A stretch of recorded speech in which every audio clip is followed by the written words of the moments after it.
ঝিঁঝি পোকা আমরা সাধারণত রাতে ডাকার জন্যই চিনি, কিন্তু জানেন কি পৃথিবীর অনেক দেশে এই পোকা খাওয়া হয় খাবার হিসেবে। পৃথিবীর কোটি কোটি মানুষ প্রতিদিন নিয়মিত পোকামাকড় খেয়ে থাকে, আর তাদের মধ্যে ঝিঁঝে পোকা অন্যতম জনপ্রিয় খাবার। আমাদের কাছে যেটা অদ্ভুত মনে হয় সেটা অনেক দেশে কিন্তু একেবারেই স্বাভাবিক বিষয়। আপনি ম্যান ভার্সেস ওয়াইল্ড শোতে বেয়ার গ্রিলসকে বন জঙ্গলে সার্ভাইভ করতে পোকা খেতে দেখেছেন, কিন্তু বর্তমানে 2025 সালে এত রকমের বিভিন্ন পদের খাবার পাওয়া যায়, তারপরেও পোকা খাওয়ার প্রচলন কেন রয়ে গেছে? প্রশ্ন হচ্ছে, কোন কোন দেশে ঝিঁঝি পোকা খায়, কি জন্য খায়, কিভাবে খায়, আর এর পেছনের ইতিহাস কি? চলুন এক এক করে সব প্রশ্নের উত্তর জেনে নিই। প্রথমে আসি কোন কোন দেশে ঝিঁঝি পোকা সবচেয়ে বেশি খাওয়া হয়। এশিয়ার মধ্যে Thailand, Vietnam, Cambodia, Laos, Korea, Japan, চীন এই দেশগুলোতে ঝিঁঝি পোকা বহু শতাব্দী ধরে খাওয়া হচ্ছে। আবার আফ্রিকার দেশগুলোর মধ্যে উগান্ডা, নাইজেরিয়া, কঙ্গো এসব জায়গাতেও পোকার খাবার খুব প্রচলিত। লাতিন আমেরিকার মেক্সিকো, ব্রাজিল, পেরুতেও ঝিঁঝি পোকা তৈরি নানা পদ আজও মানুষের কাছে জনপ্রিয়। এবার আসি কি জন্য খায়। প্রথমত, ঝিঁঝি পোকার প্রোটিনের পরিমাণ অসাধারণ, প্রায় 70% পর্যন্ত। 100 গ্রাম ভাজা বা পাউডার করা ঝিঁঝি পোকার ভেতরে পাওয়া যায় প্রায় 60 থেকে 70 গ্রাম প্রোটিন, যেখানে 100 গ্রাম চিকেন ব্রেস্টে পাওয়া যায় প্রায় 31 গ্রাম প্রোটিন, অর্থাৎ মুরগির চেয়ে প্রায় দ্বিগুণেরও বেশি। শুধু প্রোটিনই নয়, এর মধ্যে থাকে 20 গ্রাম পর্যন্ত ভালো ফ্যাট, যেমন ওমেগা-3 আর ওমেগা-6 ফ্যাটি অ্যাসিড। মোট ক্যালোরি প্রায় 450, আর মুরগি থেকে পাওয়া যায় মাত্র 165 গ্রাম। শুধু তাই নয়, ঝিঁঝি পোকার মধ্যে আছে আয়রন, ক্যালসিয়াম, জিঙ্ক আর ভিটামিন B12।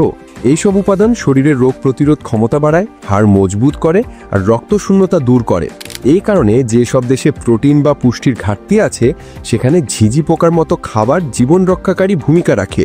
কিন্তু শুধু পুষ্টি নয়, আরেকটা কারণ আছে। ঝিঁঝি পোকা পালতে জমি, পানি, খাবার লাগে খুব কম। যেমন গরু বা মুরগির খামার করতে বিশাল জায়গা দরকার হয়, প্রচুর খাবার লাগে, আর কার্বন নিঃসরণও বেশি হয়। সেখানে অল্প জায়গায় হাজার হাজার ঝিঁঝি পোকা পালা যায়। এজন্য আজকাল বিজ্ঞানীরা বলছেন ভবিষ্যতে টেকসই প্রোটিন উৎস হবে ঝিঁঝি পোকা। এবার আসি কিভাবে খায়। থাইল্যান্ডের রাস্তার পাশে ভাজা ঝিঁঝি পোকা বিক্রি হয় বাদাম বা চানাচুরের মতো। জাপানে ইনাগোনো সুকুদানি নামে এক ধরনের খাবার আছে, যেখানে ঝিঁঝি পোকার সঙ্গে সয়া সস দিয়ে রান্না করা হয়। কোরিয়াতে একে বলা হয় বেনদেগি, আর সেটা সেদ্ধ করে বা স্টিম দিয়ে স্যুপের মতো খাওয়া হয়। মেক্সিকোতে তো আবার ঝিঁঝি পোকা দিয়ে টাকো বানানো হয়, যার নাম চাপুলিনেস টাকো। অনেকেই বলেন স্বাদ নাকি ভাজা বাদামের মতো, কুড়মুড়ে আর মজাদার। আসুন এবার একটু ইতিহাসে যাই। মানুষ আসলে প্রাচীনকাল থেকেই পোকা খেয়ে আসছে। প্রত্নতাত্ত্বিকরা বলছেন কয়েক হাজার বছর আগের গুহার দেয়ালে এমন চিত্র মিলেছে যেখানে দেখা যায় মানুষ পোকার ঝাঁক ধরছে। আফ্রিকায় খরা বা দুর্ভিক্ষের সময় পোকামাকড় হয়ে উঠেছিল গুরুত্বপূর্ণ খাদ্য। আবার এশিয়ায়, বিশেষ করে চীন ও জাপানে, ঝিঁঝি পোকা ছিল প্রোটিনের সহজ উৎস, যখন গবাদি পশুর মাংস পাওয়া যেত না। ধীরে ধীরে এগুলো শুধু বেঁচে থাকার খাবার নয়, বরং সাংস্কৃতিক খাবারে পরিণত হয়েছে। তাহলে প্রশ্ন হলো, আমরা কেন খাই না? আসলে এটা পুরোপুরি সংস্কৃতির ব্যাপার।